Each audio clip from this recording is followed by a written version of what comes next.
मेरी एक रिक्वेस्ट है आप लोगों से। अगर आप कमज़ोर दिल के हो तो प्लीज़ इस वीडियो को स्किप कर दो, क्योंकि आप नहीं सुन पाओगे।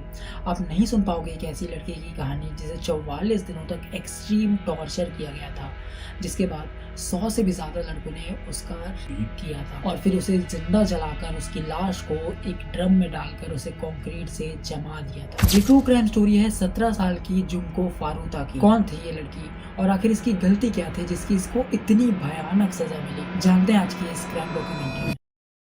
23 मार्च 1989 जापान की पुलिस टोक्यो से कुछ दूर आयासा नाम की एक जगह से 2 लड़कों को गिरफ्तार करती है, एक 19 साल की लड़की के रेप के केस में। इनमें से एक लड़की का नाम था जो ओगुरा और दूसरे का नाम था हिरोशी मियानो। तो इन दोनों लड़कों से पुलिस कड़ी पूछताछ करती है, लेकिन ये दोनों ही काफी दिनों तक अपना मुंह नहीं खोलते। लेकिन फिर 23 मार्च को पुलिस इन दोनों के ही घर तलाशी लेती है, जहाँ से पुलिस को एक लड़की की अंडरवेयर मिलती है। अब पुलिस इन दोनों को अलग अलग बैठाकर और भी ज्यादा सख्ती से पूछताछ करती है, तब ये लोग जाकर अपना मुंह खोलते हैं। ये बताते हैं कि इन्होंने एक लड़की का मर्डर करके उसकी लाश को एक ड्रम में डालकर उसे कंक्रीट से जमा दिया, जिसके बाद इन लोगों ने उस ड्रम को एक सुनसान इलाके में ठिकाने लगा दिया। इतना सुनते ही पुलिस वालों के रोंगटे खड़े हो गए और फिर पुलिस इन दोनों ही लड़कों को लेकर उस लोकेशन पर पहुंच जाते हैं, जहां पुलिस को वही ड्रम मिलता है, जिससे बहुत ही गंदी बात आ रही थी। फिर जब कंक्रीट को ड्रम से अलग करके तोड़ा गया तो इसमें से एक लड़की की लाश मिली, जिसकी हालत बहुत ही बुरी थी, इतनी बुरी कि इसकी लाश को पहचान पाना भी बहुत मुश्किल था। तो पुलिस इस लाश के फिंगरप्रिंट से इसकी पहचान करने की कोशिश करती है,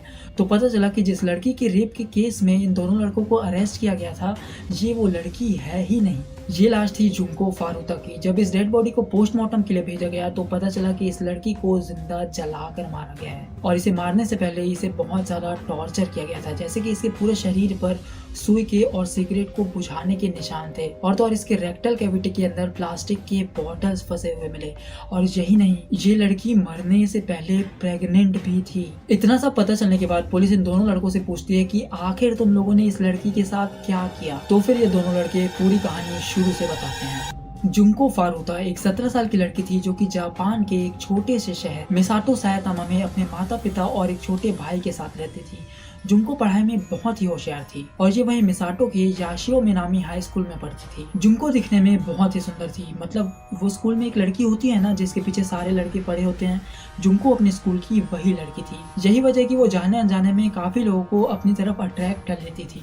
पढ़ाई के साथ साथ जुंको एक प्लास्टिक मोल्डिंग फैक्ट्री में पार्ट टाइम जॉब भी किया करती थी। जिस स्कूल में जुंको पढ़ती थी वहाँ एक और लड़का पढ़ता था, हिरोशी मिनाटो, और ये लड़का मन ही मन जुंको को पसंद करता था। तो एक दिन हिरोशी ने हिम्मत करके जुंको को प्रपोज कर दिया और उसे डेट के लिए पूछा, लेकिन जुंको ने उसे साफ साफ मना कर दिया, क्योंकि उसे पता था कि ये लड़का बहुत ही बिगड़ा हुआ है और इसकी दोस्ती याकुजा गैंग से है।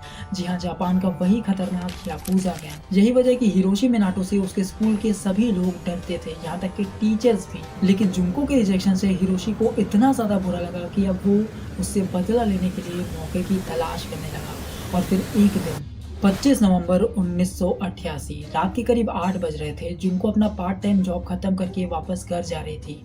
इतने में हिरोशी और उसका दोस्त जुंको को अकेले जाते हुए देख लेते हैं और हिरोशी को लगता है कि बदला लेने का यही सही मौका है। तो वो अपने दोस्त से कहता है कि तुम जाओ और जुंको की साइकिल को गिरा दो, और उसका दोस्त फिर वैसा ही करता है, जिसके बाद हिरोशी वहां आकर जुंको की मदद करता है और वो उससे कहता है कि इतनी रात को अकेली मत जाओ, मैं साथ चलता हूँ। अब जुंको इस लड़के को जानती थी क्योंकि वो उसी के स्कूल में पढ़ता था, इसलिए वो उसके साथ चली जाती है। लेकिन हिरोशी उसे बहाने से एक खाली गोदाम में ले जाता है और यहाँ ये राक्षस अपना असली रंग दिखाता है।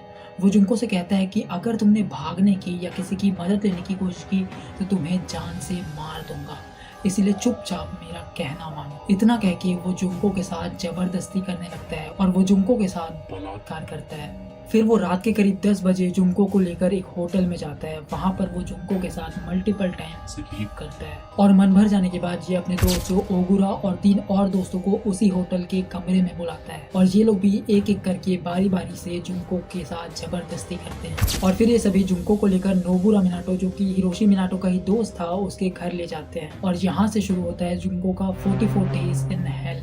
जुंको एक पूरी रात से गायब थी, जिससे उसके घर वाले बहुत ही चिंता करते हैं और उसे हर जगह ढूंढते हैं, लेकिन जुंको उन्हें कहीं नहीं मिलती। तो फिर थक हार कर वो पुलिस में जुंको की मिसिंग रिपोर्ट लिखा देते हैं और पुलिस जुंको को ढूंढने में जुट जाती है। लेकिन ये बात जैसे ही हिरोशी मिनाटो को पता चलती है तो वो जुंको से जबरदस्ती उसके घर में कॉल करवाता है और जुनको अपने पेरेंट्स को कॉल करके कहती है कि मैं अपने मनपसंद लड़के के साथ भाग गई हूँ, तो मुझे ढूंढने की कोशिश मत करो। ये बात सुनकर जुनको के पेरेंट्स का दिल पूरी तरह से टूट जाता है और वो उसकी मिसिंग रिपोर्ट वापस ले लेते हैं। इधर हिरोशी मिनाटो और उसके दोस्तों को खुली छूट मिल गई थी। ये घर एक अय्याशी का अड्डा बन गया था। इस घर में याकुजा गैंग के मेंबर्स का आना जाना लग गया था। जब जो चाहे जुनको के साथ जबरदस्ती करता और जब जुनको इसका विरोध करती तो उसे बहुत ज्यादा टॉर्चर किया जाता, उसे मारा पीटा जाता। और ये जुनको के साथ बहुत ही बदतर घिनौना काम करते थे। ये उसके जेनिटल्स में अलग अलग ऑब्जेक्ट्स डाल दिया करते थे, जैसे कि लोहे का सरिया, बल्ब, बॉल्स और प्लास्टिक की बॉटल्स। और कभी कभी तो ये ऑब्जेक्ट्स उसके जेनिटल्स में फंसे ही रह जाते थे और ये उसे निकालते भी नहीं थे, वो वैसे का वैसा फंसे रहता था। मुझे पता है कि ये सब सुन के ही आपको अनकंफर्टेबल फील होने लग गया, लेकिन जस्ट एक बार इमेजिन करके देखो गाइस कि जुनको किस दर्द से गुजरी है। 100 से भी ज्यादा अलग अलग लड़कों ने जुनको के साथ जबरदस्ती की और एक बार जब जुनको ने वहां से भागने की कोशिश की थी तो फिर इन बदमाश लड़कों ने उसे पकड़कर उसके पैर को डंबल से मारा था, जिससे जुनको का पैर टूट गया था। ये बेचारी अब ठीक से चल भी नहीं पा रही थी, उसे बाथरूम भी जाने के लिए रेंगते हुए जाना पड़ता था। जुनको की इतनी बुरी हालत होने के बाद भी इन दरिंदों को उस पर तरस नहीं आया। ये उसे टॉर्चर करने का नया नया तरीका ढूंढते थे। ये लोग मोमबत्ती को जलाकर उसकी मोम से जुनको के पूरे शरीर को जलाते थे और लाइटर से इन्होंने जुनको की आंखों के पलकों को भी जला दिया था। ये जुनको को जबरदस्ती कॉकरोच खिला दिया करते थे और उसे उसका खुद का पेशाब पीने के लिए मजबूर करते थे। और हद तो तब पार हो गई जब इन्होंने जुनको का लेफ्ट ब्रेस्ट ही काट दिया और तो और ये उसे ठीक से खाना भी नहीं देते थे, जिसकी वजह से उसके शरीर के घाव भी नहीं भर पा रहे थे और जुनको के पूरे शरीर से पस निकल रहा होता था और उसकी पूरी शक्ल भी बिगड़ चुकी थी, जिसकी वजह से अब इन दरिंदों को जुनको से घिन आने लगी थी। तो फिर ये लड़के अपनी हवस की भूख मिटाने के लिए एक 19 साल की लड़की को किडनैप कर लेते हैं और ये उसके साथ भी गैंग रेप करते हैं। इधर जुनको इतना ज्यादा टॉर्चर सहने के बाद भी जिंदा थी और वो रोज अपनी मौत की भीख मांगती थी। एक दिन हिरोशी मिनाटो और उसके दोस्त जुए में काफी सारा पैसा हार जाते हैं और उन्हें इस बात का बहुत गुस्सा आता है और वो घर आकर इसका पूरा गुस्सा जुनको पर उतारते हैं। वो उस दिन जुनको को 2 घंटे तक लगातार मारते रहते हैं, जिसके बाद वो उसके पूरे शरीर पर लाइटर का तेल डाल देते हैं और वहाँ से चले जाते हैं। लेकिन जुनको इस टॉर्चर को नहीं सह पाती और वो अपना दम तोड़ देती है। 4 जनवरी 1989 को जुनको की मौत हो जाती है।